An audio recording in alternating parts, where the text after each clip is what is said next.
So guys, I am back, okay? Before I actually go into the top things I actually learned last year and some of the things that I kind of want to implement in 2018, can we get into this hair? This is actually a frontal wig made by yours truly, because don't get me wrong, I understand that everybody has their craft, but £300 plus for a frontal wig, I will never make that mistake again.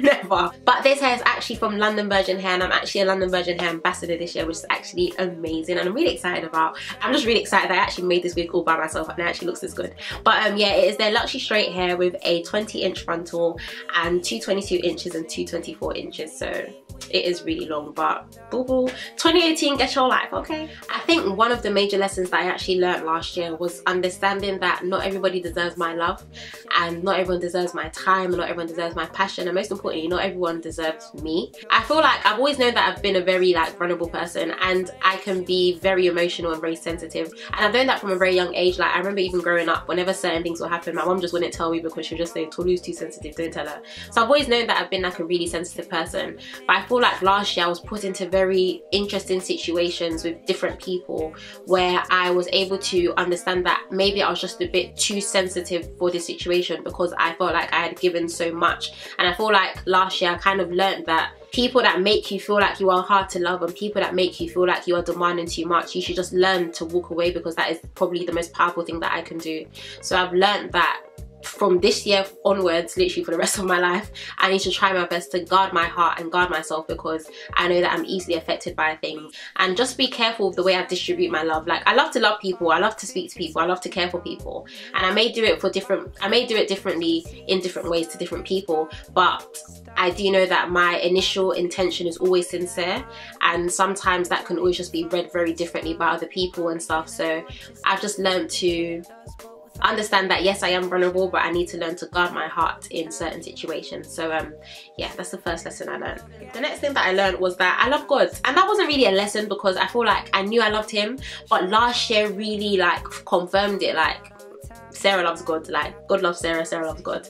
I love the strength he's given me, the courage he's given me. He's placed so many passions and so many visions in my heart and in my mind that I just want to act out and I just want to do, and I just love God. Like, he's just gotten me through so many things. And I said this before, that I'm the type of person that even when things are going on that's around and it may be a bit hectic and stuff, I can cry for a bit, there may be a few down moments and I'll be upset for a bit, but victory will always be mine. Whether it's today, whether it's tomorrow, whether it's next week, victory will always be mine. And it won't be mine on my own accord, but it will be mine because God said victory will be mine.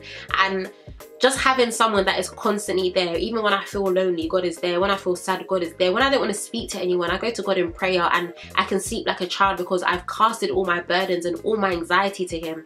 My love for God literally it's going to continue to grow, and that's actually a goal I have for 2018, that I'm just going to, I want this fire to just constantly be ignited, and I want this year to be for God and for him to use me to spread his word and to speak to people and to encourage people. And yeah, I love God.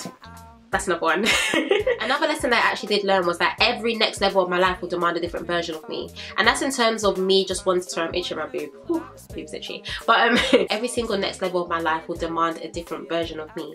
And I think that is linked to constantly growing and constantly trying to push myself out of my comfort zone and constantly trying to find new ways to tackle situations. Like, I don't want to tackle the same situation the same way I did last year, and let me try and find a new successful way of doing so. And just understanding that because we are constantly growing on this journey, mentally I need to also constantly grow, emotionally I need to constantly grow, spiritually I need to constantly grow, and just understanding that a new version of me is always needed in order for me to adapt to better situations. So yeah, that's another lesson that I learned last year as well. Another lesson that I actually did learn last year was understanding that yeah, you can be tired and you can just want to sleep and you can just not want to do anything, but when you are tired, learn to rest and not quit. Now, there's clearly a strong difference between resting and quitting, and I found that last year I'm actually this type of person that I prefer to quit than rest just out of laziness. I prefer to quit and just throw in the towel and I don't want to do this anymore and stuff. But learning to rest and understanding that it's okay to feel tired many times, but don't quit something that you were once so passionate about, or that vision that you had in your heart. You just got tired of thinking about it, so you just decided to leave it. Learn to rest and give your body, your mind and your soul time to calm down and relax, and even think of new ways of tackling tackling that thing and then go back at it. Don't just quit because you just feel like quitting for quitting's sake, you know. So yeah, that's another thing that I learned, that whenever I am tired, I need to learn to rest and not quit. And the last thing that I do want to share with you guys, I'm so sorry, this has been such a long video. I know I've just been talking so much. I'm just really excited to be back and I just want to get everything out. But the last thing that I've learned, and something that I'm still going to carry on understanding and learning throughout 2018 and for the rest of the years to come, is understanding that I've come a very long way, and I think it's important that we appreciate the journey that we've been on. This journey is full of, the journey of life is literally just full of bumps and tricks and this and that, and I don't think everything happens just for the sake of happening. Like, it's not to do with, you know, the stars aren't aligned or the universe is crumbling and it's not in my favor. None of that. I feel like a lot of the times we're placed in very interesting situations that require us to grow because we need to perfect ourselves and we need to prune ourselves, and in doing all of those things we end up finding ourselves. And I appreciate the fact that not only did 2017 do that, but I appreciate the fact that that's going to constantly keep on happening, and it's up to me to allow situations to either make or break me. And right now I'm choosing the firm decision to allow these situations to make me, and to just make me into the woman that I've always aspired to be, and to Sarah in general. So yeah.